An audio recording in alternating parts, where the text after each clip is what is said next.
Good evening. Good evening. As you can see, I try to make this multi-platform stream pleasant for you, whether you're coming from uh, YouTube and TikTok. I'm just working my best to figure out what's the best setup. But thank you so much for joining this meeting. I had a long day. As you know, that once we learn that Trump will be the next president, just like a lot of inquiries, and then just super busy, have a nonstop meetings today, but I enjoy doing live. Thank you so much for joining this today. Um, you can join from YouTube and TikTok. Um, but thank you so much, Texas Boy, for sending the gift. I see. I look at the second screen, and then I look at the TikTok, and then my TikTok viewers post the questions. Not from YouTube much yet. So hope that those of you who join from YouTube post the question over there, and then I would be happy to answer. So I see a lot of you joining now. Yes, so the user 7932 asks whether F1 student visa is safe. I will tell you this: as long as you maintain status, you'll be fine. But under his first presidency, if you're out of status, then the school reported this to ICE, which has a jurisdiction, and then you could be picked up. And then if you're overseas, just getting student visa will be difficult. So this is what is going to happen. So Pablo Vargas asks very common questions. I'm surprised that many of you who apply for green card didn't include 693 medical exam report, and then USCIS sends you the request for evidence and you submit it. In the case of Pablo, you submitted 63 days ago, about 2 months ago, no response. Sadly, you need to wait. There's not much you can do. You can call USCIS, but not much, update. So what's the good idea? Include 693 medical exam with your initial package. Include everything, okay? Yes, yeah, okay. Yeah, Sham Akaka, we have a lot of calls, and then I was behind. I don't know whether you managed to call us. Well, obviously, when you use TikTok, use words too. Yes, thank you so much to the Rose. A lot of them just keep coming up. Thank you so much. A lot of gifting today. Because you don't use the real name when you do TikTok user, it's kind of hard to tell. So sorry. I will just go back to message. I had tons of TikTok messages and then just couldn't get back to it. Okay. Yeah. So then user, sorry, 70. Okay. Just, yeah. 70, 7932. You're on PhD program. Good for you. I have a PhD in American history from NYU, right? So you have 3 more years to go. So good luck with that. But usually you'll be okay. And then hope that you have a good career after completing your PhD. Okay, so Q Prang, you sent your 45 month ago. By the way, this is how I do live. Instead of just talking, I will answer many of the questions, and then I'm gonna come up with a different format. I'll be making some presentation, and then I'll be answering instead of 100% Q&A. But for now, this is what I'm gonna do today, and then I'll chime in, sprinkling Trump immigration and keeping families together, parole in place, and all cases, marriage, green card case.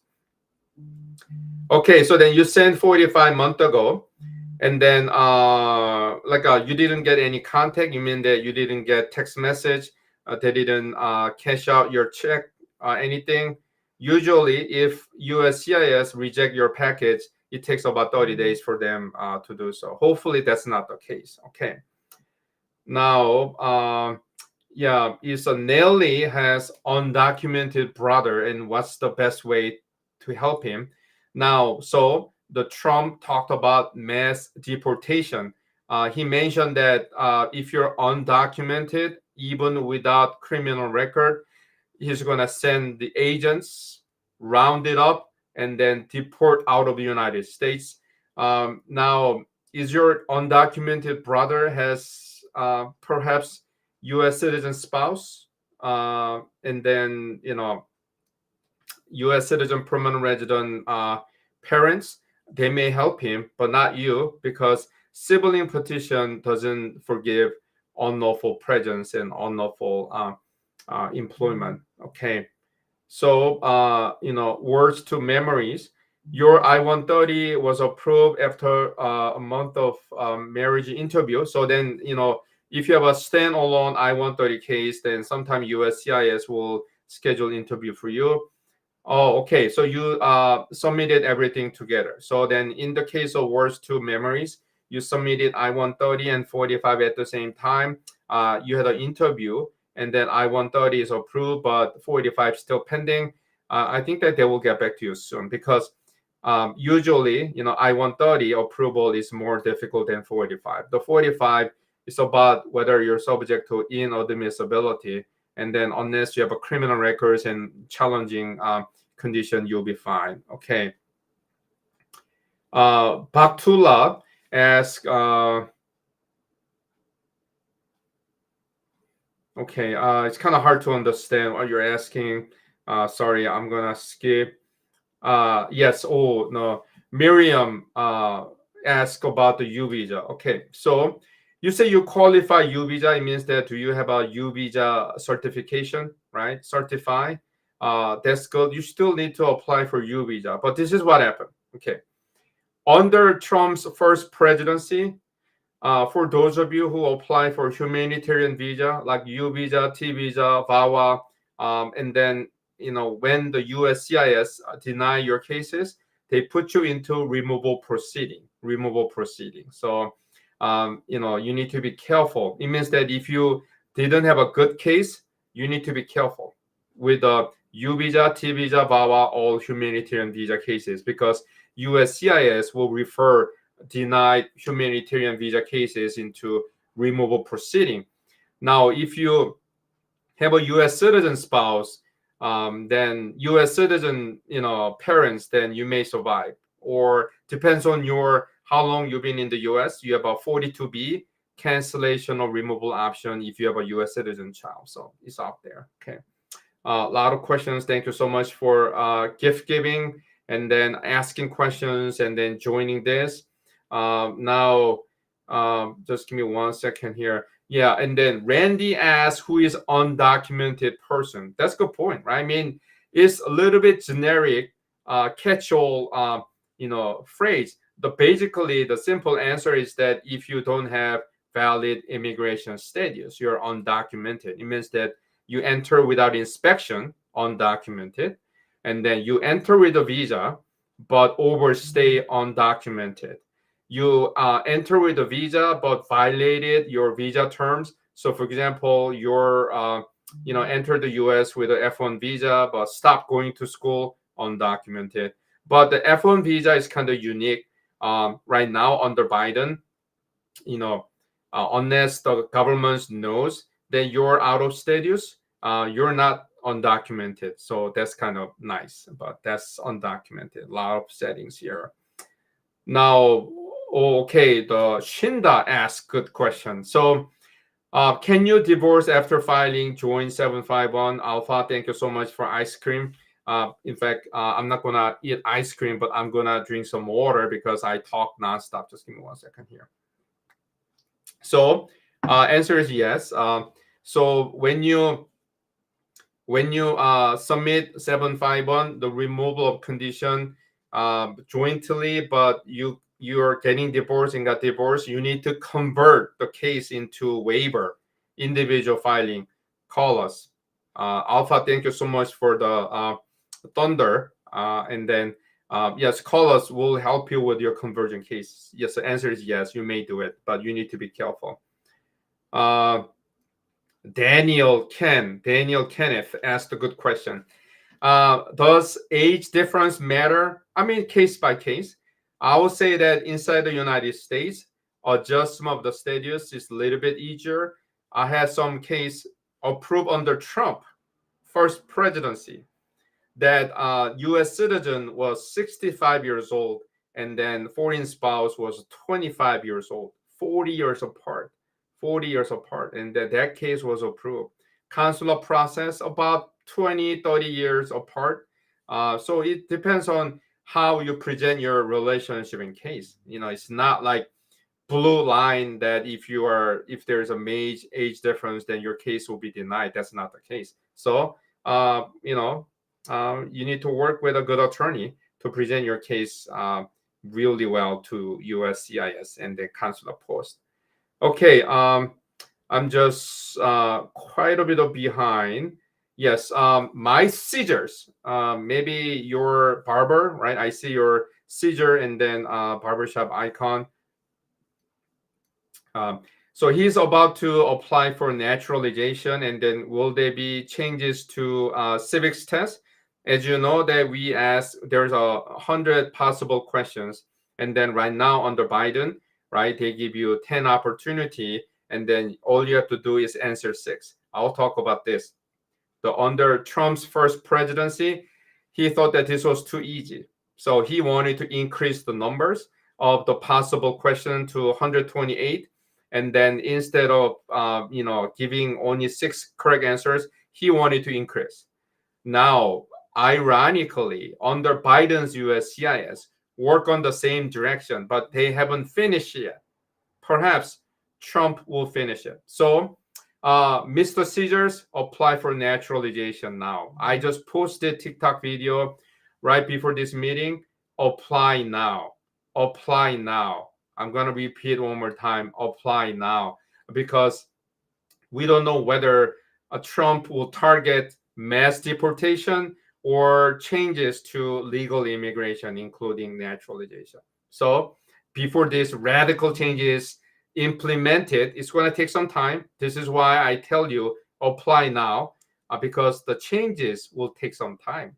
Now, remember that when he was the first president, he wanted to change like outright. Remember the DACA, September 2017, right? He became president in January 2017. So well into September, he said, well, DACA is unconstitutional, and then I'm gonna just terminate it. But he didn't follow the procedure, due process, challenging the court. And then at the end, USCIS, toward the end of his presidency, allowed to accept DACA renewal, but not the new one. So this is what I'm trying to tell. Do not be discouraged. Apply now with the hope that USCIS will review your case before he changes. If you need assistance, call us, message me. We get a lot of calls, messages nowadays because of the Trump's presidency. Just be patient. Now, if you call us, message me, and then no response, do it again, because like simply we have a lot of inquiries. But just like what I do, I'll try to answer and then talk to you. Not just me, but other team members. But we'll do our best. Okay, so the 21 asked the question is about mass deportation. He has a work permit, valid work permit, perhaps based on pending asylum case, right? And then he's wondering whether he will be subject to mass deportation. Now, simply having a work permit doesn't give you a legal status. So I told you this, undocumented means that you're out of status. You don't have a legal immigration status. Having work permit doesn't give you a legal status. For example, some of you have a pending I-130, right? Or approved I-130. You're still undocumented. You don't have a status. You don't have a status. So you need to be careful. You have a pending VAWA case, 360, and then if you're out of status, you're undocumented. You have a pending U visa case. You don't have a final U visa approval. You're undocumented. So I'm going to keep you posted in terms of what he's going to do once he starts his presidency in January 20th. But we're not there yet. A lot of gifts. Thank you so much. Okay. Yeah. Sunil. Okay. He's on F1, and then he has an EB3 employment base. Third one. It can be skill, unskilled, and the professional. Probably you have a professional EB3. You haven't filed. Your employer hasn't filed I-130. Can you go overseas? So it's kind of tricky. But under Trump, I don't recommend. But the thing is that you haven't shown your immigrant intent, but just be careful when you go overseas. Okay. Now I'm just behind. Okay. Yeah. So then Nina asked the question: what's the status on keeping families together, parole in place, PIP? You this is the time that I'm gonna talk. As you know, that November 5th, the Eastern District of Texas, right, the federal court started a trial, and they had a trial, and then their transcript is not public, so I didn't have a chance to review it. But according to previous judge order, November 8th, right, which is tomorrow, right, Friday, the judge will make a ruling on whether permanent injunction will be issued or not. What does it mean? It means that if the judge issues permanent injunction, it means that until the trial is over, then USCIS is not able to approve any case. If permanent injunction is not granted tomorrow, then USCIS will be able to approve the cases, pending cases. Now, I can speculate whether parole in place will survive under Trump. Not plausible, but we don't know. He's not president yet, so we're just speculating. Okay. Yeah, chair. Yeah, and the Sergio. What about on DACA? Still going through legal proceeding. Is still with the Fifth Circuit Court, the DACA program, not the PIP. PIP with the lower district court, DACA with the Fifth Circuit Court. Whatever decided, it will go to Supreme Court, and then what justices we have. They're all, most of them appointed by the Republicans. So, but Trump may come back and say, I don't like the DACA program. He may start termination process, but I think that he's gonna do it this time correctly, following the due process. Remember, right? So it's just a little bit based on a tricky, shaky ground. Char asked about what about H-1B, H-4, right? Those of you who are on work visa, yes, yes, you maintain your legal status, so you're documented, so you should be safe. Okay. So Abdul, you enter with a F1 visa, and then you went out of status, and you have a pending asylum case. Now, asylum, like I said, pending asylum doesn't give you any status. You're undocumented. So that's what it is. Okay. Now, okay. Sorry, I'm just scrolling these questions here. Okay. Sorry, I say but I'm just trying to review this. Oh, okay. Sammer, right? Sammer, you ask. Okay. The screen changed. Sometimes this happen. I don't like this. Okay. Yeah. So I accidentally added one of you to co-host. Okay. Now, you're a permanent resident, right? And then you have a DUI under Trump. You need to be careful because even under Biden, what happened is that when you go overseas and come back as a permanent resident, you're subject to inadmissibility review at the airport, the point of entry. So having a DUI can be problematic. So you need to be careful. Okay, Vanessa, you have a DACA. You're on DACA. You're unmarried, and then you wonder whether your mom may petition for you. Now, if you are DACA, it means that you have a two variation, right? You enter without visa DACA, right? Unlawful entry DACA, or some of you, you enter with a visa and overstay. Now, in your case, you need a U.S. citizen spouse. Your mom, maybe U.S. citizen, she's a resident. She's not able to help you because you enter without inspection, so she's not able to help you. But maybe you should do DACA advanced parole just in case, because as long as it's valid, you never know. You may get married to U.S. citizen later. Just try DACA advanced parole. Advanced parole. Just call us, message me if you need assistance. Okay. Yeah. So then, Madalo, you said asylum seekers.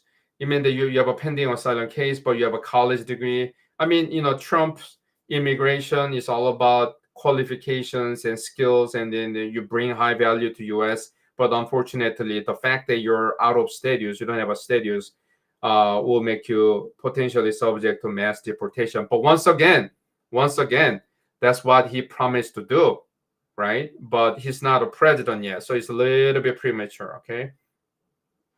Collins, right? You're a VAWA petitioner. You're not applicant. You're a VAWA petitioner. Okay.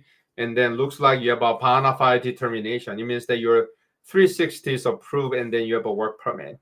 And then can you be deported? Once again, a VAWA bona fide determination doesn't give you immigration status. You mean you're undocumented unless you maintain status before you apply for VAWA and 45. So the key point is this: if you maintain your status before you apply for 45, then you're in status, you're documented. So for example, I'm gonna give you one example. So you enter with a student visa, right? And then you got married to U.S. citizen, and you apply for green card 45, you're documented. You enter with a tourist visa and given 6 months, waited 60 days and get married to U.S. citizen and apply for green card before your 6 month expires, and then you apply for green card 45, you're documented. You enter with the ESTA, right? They give you 90 days, and then you waited 60 days to get married and apply for green card before 90 days, you're documented. So this is a key point. And then you are on student visa and then change your status to H-1B, you're documented, right? So certain petition like I-130, 140, 360, all ending with a petition, they don't give you status. You need a 45. And then not only that, you must have maintained your status before you apply for 45. Okay. Now, I'm sure that I'm behind. Okay. What about TPS, Maureen? That's something that Trump will attack. He said, well, we have too many TPS. Some of them will be gone. So I don't know. TPS doesn't give you status. You're undocumented. You're allowed to stay and then work. But we'll see. Now, like circling back to DACA, it has a deferred action. It means that you're not subject to deportation.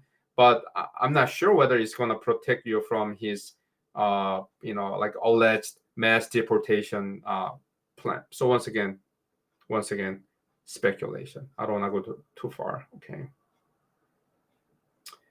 Okay. So thank you so much for sending Rose Simi. Okay. I'm just scrolling. Sorry, I'm just a little bit behind. I'm gonna spend about 30 minutes today. How's our time? About 6 more minutes. So just join me and then ask the questions. I'm okay. So I think that I caught up. Okay. Now, one of you asked whether you can go overseas with EAD, AP, like a combo card under Biden. Yes, but under Trump, I don't know. Just it can be difficult, but yeah, we'll let you know if there's like a patterns of giving hard time to those who went overseas with advanced parole under Trump. I will let you know, but it's a little bit premature. Yeah. So then, one of you, just kind of this is the one I answer. You're out of status.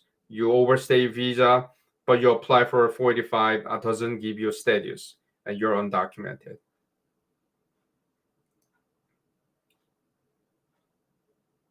Okay. Yeah, just a lot of you worry about mass deportation. But if I were you, right, I would think about if you haven't submitted anything, right? Just prepare and apply now instead of just worrying about this mass deportation. But Bell, right? Bell asks, can you get deported if you have a permanent resident card and never got in trouble? Yeah, there's a like speculation that even permanent resident who doesn't have any criminal records could be deported. I don't think that's the case. I don't think that's the case. That's like a little bit exaggerated, out of portion speculation. Okay. Now, Bill, you asked a lot of questions, but I answer you. Okay. Now, Renjo asked, is it difficult to get a green card based upon H-1B? So probably it can be EB2, right? It can be EB3. Is it difficult? I mean, yes, compared to family-based, employment-based green card cases are more difficult, but we're highly successful.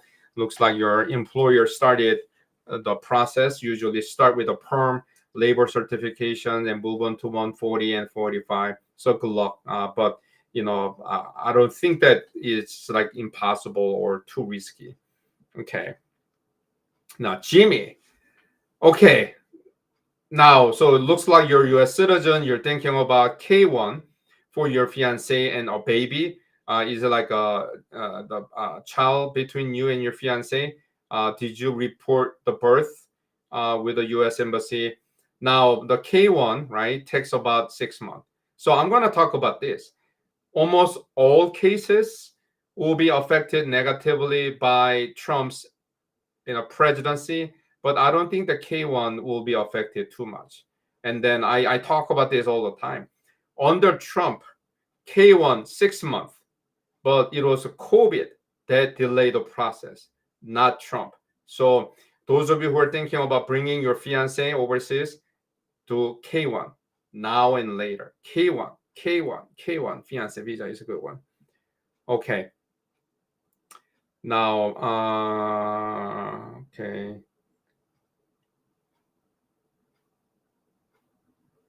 Okay, Dahlia asked really good question. Okay, does any green card application categories become easier under Trump? Well, obviously, we don't have his second presidency, but based upon the first presidency, not really. Everything became more difficult. Yeah, but I will tell you this: under his presidency, the family immigration, like spouse and parent cases, they added 944 public charge, but employment base was not subject to public charge. So in a way, not subject to public charge made employment base a little bit better, but not a lot because it's slow. It's just like difficult anyway. Juby, your cousin came in and married a U.S. citizen.